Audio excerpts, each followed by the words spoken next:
오늘도 각처에서 예배하고 말씀을 듣는 우리 모든 성도님들에게 하나님께서 말씀의 은혜로 함께해 주시기를 간절히 축복합니다.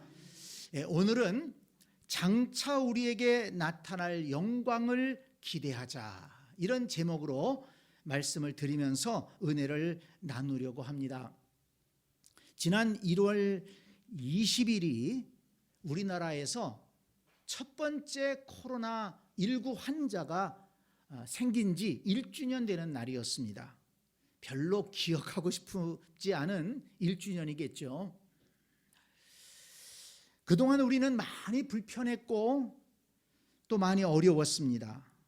바이러스 감염에 대한 이 불안감이 늘 우리 마음을 짓눌렀고, 마음껏 모일 수도 없고, 참 사람을 만나는 것도 꺼림칙하고, 식당을 한번 가는 것도 얼마나 불편한지 모릅니다. 목욕탕도 가지를 못해요. 저는 코로나19가 끝나면 가장 먼저 달려가고 싶은 곳이 목욕탕이에요. 동의하시는 분들 있으실 거예요. 가서 뜨끈한 물에 좀 들어가서 시원하게 목욕하고 싶은 마음이 있습니다. 항상 마스크를 끼고 살아야 되니 얼마나 답답한지 모릅니다. 그래도 저 같은 사람이야 사람을 만날 때만 마스크를 쓰면 되지만, 마스크를 항상 쓰고 일하셔야 되는 분들은 얼마나 답답하고 고통스러우시겠습니까? 또 기저질환이 있거나 면역력이 약하고 또 이 호흡기 기관이 연약하신 분들은 사실 굉장히 불안해요. 그래서 늘 조심하면서 살아야 되니 얼마나 어려움이 많겠습니까? 그런데 불편한 것이야 좀 참으면 된다고 하지만은 사업과 직장이 큰 타격을 입어 경제적으로 어려워진 분들은 정말 어려운 시절을 보내고 있습니다. 지난 1년을 어떻게 참 견디며 살아왔는지 모를 정도입니다. 들어가야 될 고정 비용은 항상 있잖아요. 그런데 일거리가 줄고 자금 회전이 안 된다면 얼마나 사실 조급하고 힘들고 괴롭겠습니까? 그리고 나 혼자 어려운 거야 참을 수 있겠지만, 그러나 직원들 월급을 줘야 되고 또 모든 돌아가는 운영비 다 지급해야 되는데 그것이 해결이 안 된다면 얼마나 사실 어렵겠습니까? 그런데 전문가들에 의하면 올 후반기나 되어야 정상적인 상황으로 회복되기 시작할까 말까 그렇게 된다고 하니 참 앞으로가 더욱더 걱정입니다. 이런저런 힘든 상황을 헤쳐나가고 계시는 이런 성도님들의 형편을 생각하다 보면 참 목사인 저의 마음에 어두운 그림자가 드리워지고 참 마음이 답답할 때가 많이 있습니다. 그러나 여러분, 현재 우리의 상황이 아무리 어렵고 절망적이라고 할지라도 우리는 소망을 품고 또 소망을 붙들고 나아가야 될 줄로 믿습니다. 왜냐하면 우리 믿는 자들에게는 절망적인 상황 속에서도 소망을 가져야 할 이유가 있기 때문입니다. 저는 오늘 여러분들과 함께, 오늘 우리가 함께 읽은 이 본문 말씀 속에서 절망적인 상황 속에서도 소망을 가져야 될, 소망을 품고 살아야 될 이유를 찾아보려고 합니다. 오늘 본문 말씀을 보면 바울은 지금 절망적인 상황 속에서 소망을 이야기하고 있습니다. 18절 말씀을 다시 한번 보세요. 생각하건대 현재의 고난은 장차 우리에게 나타날 영광과 비교할 수 없도다.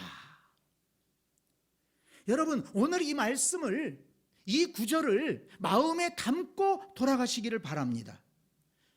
여러분, 이 말씀을 꼭 머릿속에 넣어 놓으시기를 바랍니다. 특별히 현재의 고난이 심한 분들은 이 말씀을 붙들고 이 말씀을 믿으시기 바랍니다. 생각하건대 현재의 고난은 장차 우리에게 나타날 영광과 비교할 수 없도다. 그러면 이 바울이 현재 겪고 있는 고난은 어떤 고난이었을까요? 사도행전과 그가 기록한 서신서들을 종합해 보면 몇 가지 살펴볼 수가 있는데요. 먼저 바울은 예수님을 믿으면서 그동안 세상에서 쌓아놓았던 모든 것들을 다 던져버리고 새롭게 출발했습니다. 사도 바울은 유대인으로서 그 당시에 가장 유명했던 가말리엘이라고 하는 선생님 밑에서 공부했던 율법학자입니다. 랍비로서 인정받고 있었고요, 관원으로서 앞길이 창창했던 젊은이였습니다. 그런데 예수님을 만나고 나서, 예수님을 믿고 나서 그 모든 기반들을 다 버렸어요. 그리고 예수님 안에서 새롭게 시작했습니다. 아무것도 없는 상황에서 오직 예수님을 믿는다는 믿음 한 가지로 새롭게 시작한 겁니다. 그러니 얼마나 어려웠겠습니까? 또 바울은 평생 가족을 떨어져서 살았습니다. 복음을 전파하기 위해서 부모 형제를 떠났고 결혼도 하지 않았습니다. 그러니까 어떻게 보면 굉장히 혼자 있을 때 외로웠을 거예요.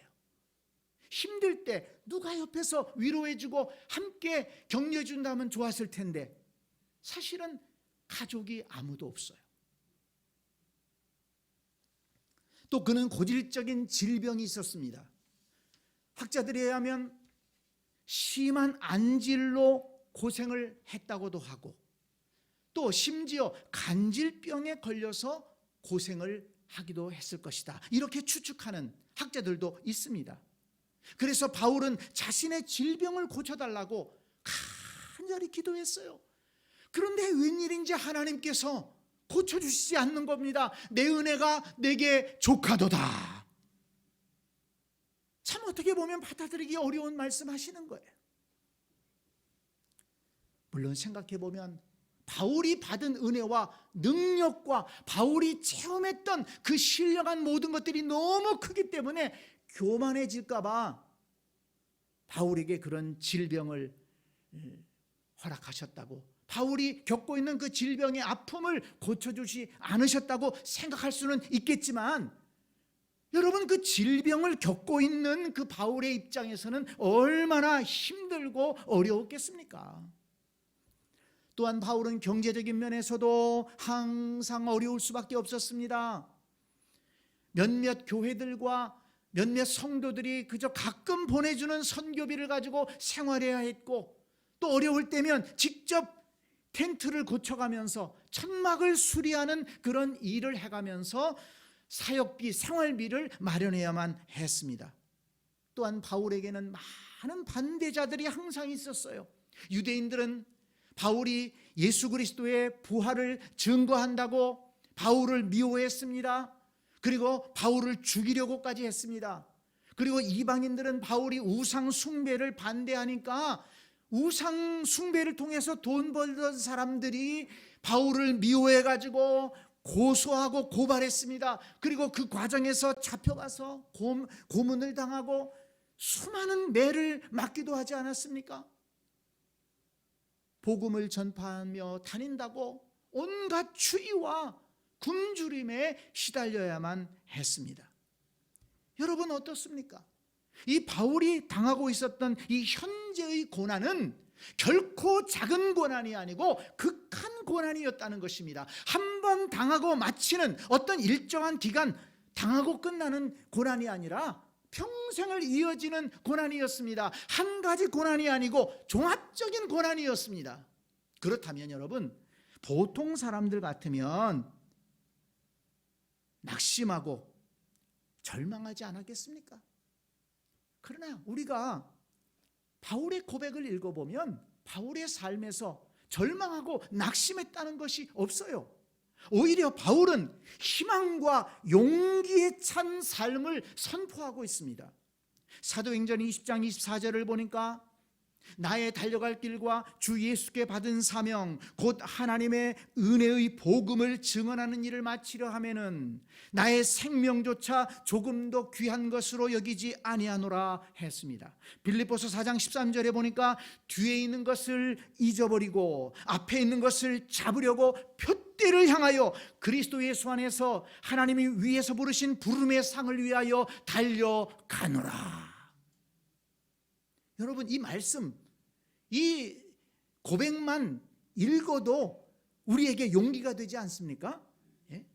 내가 달려갈 길, 하나님이 위에서 부르신 그 부름, 그것을 감당하기 위해서는 어떤 어려움도 문제될 것이 없다는 것입니다. 현재 당하고 있는 그 많은 어려움도 하나님이 부르신 그 부름을 향해서 달려가는 나의 발걸음을 멈추게 할 수 없다는 것입니다. 그렇기 때문에 바울은 그렇게 많은 고난을, 정말 종합적인 복합적인 고난을 당했지만은 아무도 그를 실패한 사람이라고 얘기하지 않습니다.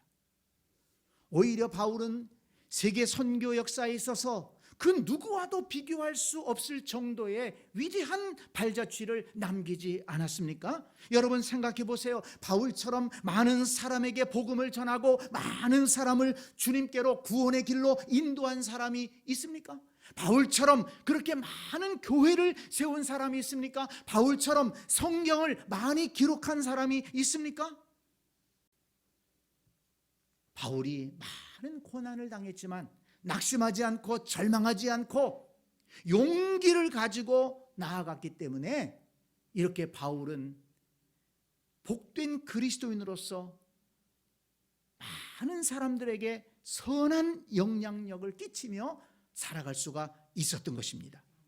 그러면 여러분, 사도 바울이 그토록 많은 고난을 당하면서도 낙심하거나 절망하지 않고 이겨낼 수 있도록 소망을 갖게 했던 것은 무엇일까요? 무엇이 바울에게 소망을 주었고 무엇이 바울에게 그토록 힘이 되었을까요? 18절 말씀을 다시 한번 보시기 바랍니다. 이 말씀 마음에 담아두라고 그랬습니다. 생각하건대 현재의 고난은 장차 우리에게 나타날 영광과 비교할 수 없도다. 그렇습니다. 바울은 현재의 고난이 있었습니다. 그렇지만 그 현재의 고난은 장차 우리에게 나타날 영광과 비교할 수 없도다. 현재의 고난도 있었지만 바울은 장차 우리에게 나타날 영광을 바라보고 살아갔다는 것입니다. 그리고 현재의 고난과 장차 우리에게 나타날 영광과 비교해 보니까, 현재의 고난을 장차 우리에게 나타날 영광과 비교해 보니까 현재의 고난은 아무것도 아니라는 사실을 알게 된 것입니다. 현재의 고난과 비교할 수 없는 영광이 장차 나타날 것을 믿고 기대했기 때문에 바울은 오히려 기쁨으로 고난을 견디며 달려갈 수가 있었던 것입니다. 여러분, 우리 어머니들은 다 기억하셨을 겁니다. 다 경험하셨을 겁니다. 새 생명을 잉태한 어머니가 출산의 고통을 피하지 않는 이유가 무엇입니까? 출산의 고통에 비해서 새 생명을 얻는 영광과 기쁨이 크기 때문이 아니겠습니까? 올림픽을 준비하는 선수가 훈련의 고통을 싫어하지 않는 것은 훈련의 고통에 비해서 승리의 기쁨과 영광과 보상이 크기 때문이 아니겠습니까? 새로운 기술을 연구하는 사람들이 밤을 새워서 연구하고 수고하고 노력하는데 왜 그렇게 합니까? 그 수고에 비해서 그가 얻을 수 있는 새로운 발견의 기쁨, 또 보람, 또 그 보상이 크기 때문이 아니겠습니까? 그렇습니다, 여러분. 바울에게 그러했듯이 현재의 고난은 우리가 장차 받아 누릴 영광에 비하면 작은 것이라는 사실을 기억하시기를 바랍니다. 그러므로 현재의 고난에 절망하고 쓰러져서 장차 우리에게 나타날 영광을 놓치면 안 된다는 것입니다.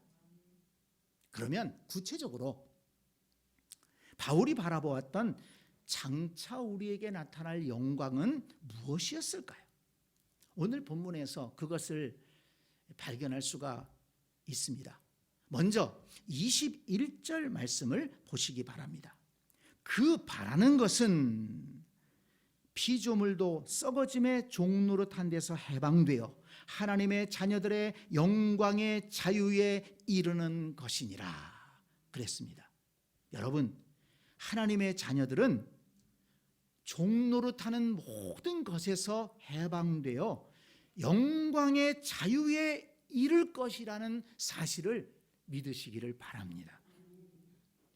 모든 피조물들은 썩어질 것에 종노릇하며 살고 있습니다. 우리 인간도 아무리 만물의 영장이라고 큰 소리 치지만 우리 인간도 따지고 보면 피조물에 불과합니다. 그래서 우리 인간도 썩어질 것에 종노릇하면서 사실 평생을 사는 거예요. 죄의 종노릇하고 병의 종노릇하고 미움과 다툼, 근심에 종노릇하며 살다가 결국은 죽음에 이르는 것이 아니겠습니까? 그러나 여러분, 장차 주님은 우리를 이 모든 것에서 자유하게 하실 것입니다. 그것을 사도 바울은 영광의 자유라고 했습니다. 사도 바울은 장차 주님 안에서 누릴 영광의 자유를 믿음으로 바라보면서 현재의 고난을 이겨냈다는 것입니다. 여러분, 하나님의 자녀들에게는 영광의 자유가 보장되어 있다는 것을 여러분 믿으시기를 바랍니다. 이 말씀을 읽으면서 참 큰 위로가 되는 것을 제가 느낄 수가 있었습니다. 세상을 살아가면서 정말 이런저런 사실 고민거리들, 걱정거리들, 져야 할 짐들이 참 많지 않습니까? 그렇지만 하나님께서 이 모든 우리 인생의 무거운 짐을 벗어주실 그 영광의 자유를 주실 날이 우리에게 있다는 것입니다. 하나님의 자녀들에게는 영광의 자유가 이를 것이다. 죄와 질병과 걱정과 미움과 심지어 죽음으로부터도 자유를 얻게 되는 영광의 자유, 그것을 하나님의 자녀들에게 주실 것이고 그것이 곧 장차 우리에게 나타날 구원의 영광이라는 것을 믿으시기를 바랍니다. 그러므로 여러분, 지금 우리가 이 세상에서 겪고 있는 이 현재의 고난은 영원한 고난이 아니라는 것입니다. 지금 종노릇하고 있는 이 모든 인생의 짐에서 완전히 자유할 날이 올 것입니다. 주님께서 장차 저와 여러분에게 주실 영광의 자유를 기대하면서 현재의 고난을 이기고 끝까지 달려가시는 여러분들이 될 수 있기를 간절히 축원합니다. 또 하나, 장차 우리에게 나타날 영광을 28절에서 말씀해 주고 있습니다. 28절을 보세요. 우리가 알거니와 하나님을 사랑하는 자 곧 그의 뜻대로 부르심을 입은 자들에게는 모든 것이 합력하여 선을 이루느니라. 우리가 앞에서 말씀했던 그 영광의 자유는 조금 멀리 있는 것이라고 생각할 수 있습니다. 그러나 오늘 이 말씀 속에서 우리에게 주시는 것은 우리가 이 땅을 살아가면서 우리의 구체적인 삶의 현장에서 앞으로 이루어질 일이라는 것입니다. 여러분, 하나님은 자신이 당하고 있는, 하나님은 우리 모두가 당하고 있는 그 모든 고난까지도 합력하여 선을 이루실 것이라고 약속하고 있습니다. 바울은 이것을 믿었습니다. 현재 고난을 당하고 있지만 하나님께서 내가 지금 당하고 있는 이 고난까지도 합력하여 반드시 선을 이루실 것이다. 이런 믿음이 있었기 때문에 바울은 현재의 고난에 낙심하지 않고 끝까지 달려갈 수가 있었던 것입니다. 여러분 26절 말씀을 보세요. 이와 같이 성령도 우리의 연약함을 도우시나니. 또 그 26절 뒷부분을 보세요. 성령이 말할 수 없는 탄식으로 우리를 위하여 친히 간구하시느니라. 27절도 보세요. 성령이 하나님의 뜻대로 성도를 위하여 간구하심이니라. 그렇습니다. 하나님은 모든 것이 합력하여 선을 이루게 하시기 위해서 성령께서 우리의 연약함을 도우신다고 말씀했습니다. 성령께서 우리를 위해서 기도하신다고 말씀해 주셨습니다. 성령께서 우리의 연약함을 도우시고 성령께서 우리를 위하여 간구하시기 때문에 하나님을 사랑하는 자들에게는 모든 것이 합력하여 선을 이루는 은혜가 임하게 된다는 것을 믿으시기를 바랍니다. 성도 여러분, 현재의 고난이 어려우십니까? 성령께서 우리의 연약함을 도우신다는 사실을 믿으시기를 바랍니다. 성령께서 우리를 위해 기도하신다는 사실을 믿으시기를 바랍니다. 그리고 용기를 얻으시기를 바랍니다. 지금 겪고 있는 현재의 고난은 결코 의미 없는 고난이 아니라는 것입니다. 합력하여 선을 이루시는 소중한 재료가 될 것입니다. 지금은 우리가 어떤 선한 일을 이루실지, 하나님께서 어떤 선한 일을 이루실지 지금은 우리가 알지 못합니다. 그렇지만 장차 하나님의 뜻대로 선한 일을 이루실 때 우리는 감사하게 될 것입니다. 그리고 우리는 하나님을 찬양하게 될 것입니다. 저와 여러분의 인생과 또 가정과 직장의 자녀들에게 장차 하나님께서 이루실 선한 일을 믿음으로 기대하시기를 바랍니다. 하나님은 합력하여 선을 이루신다. 하나님께서 장차 이루실 선한 일, 그것은 현재의 고난과 비교할 수 없다.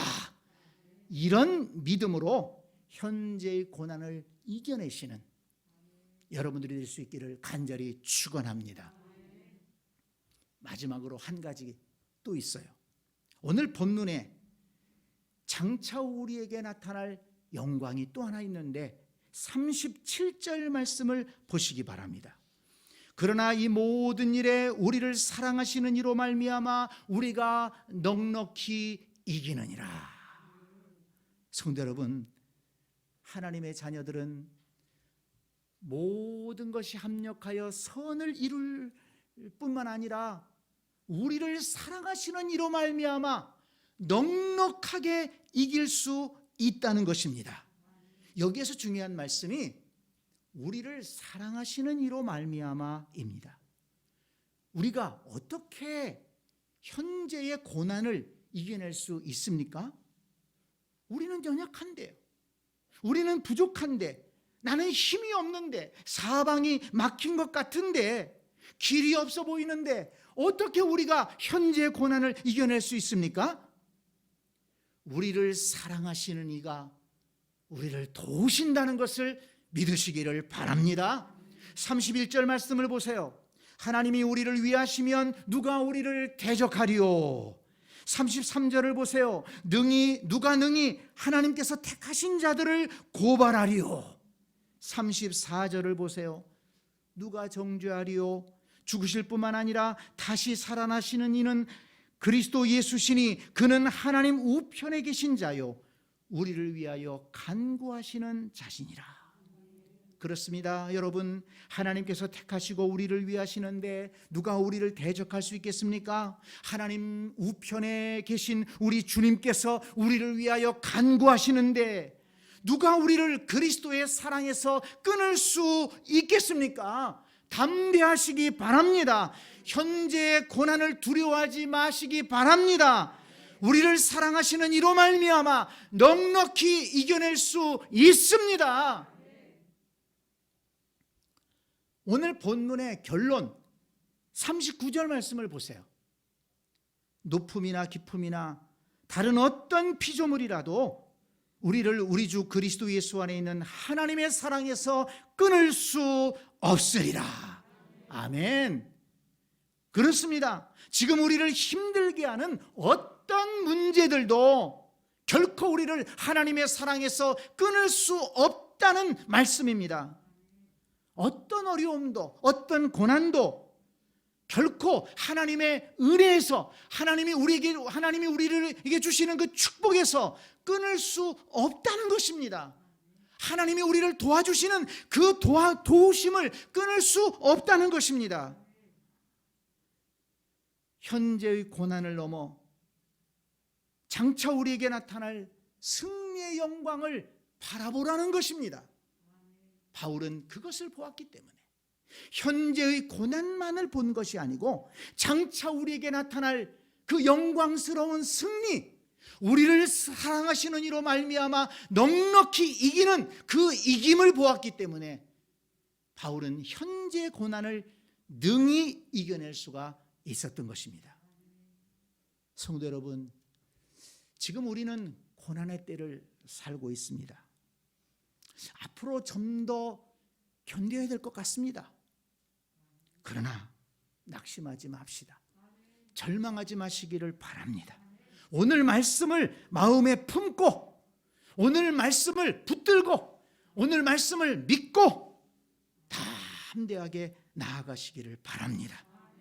이 모든 일에 우리를 사랑하시는 이로 말미암아 우리가 넉넉히 이기느니라.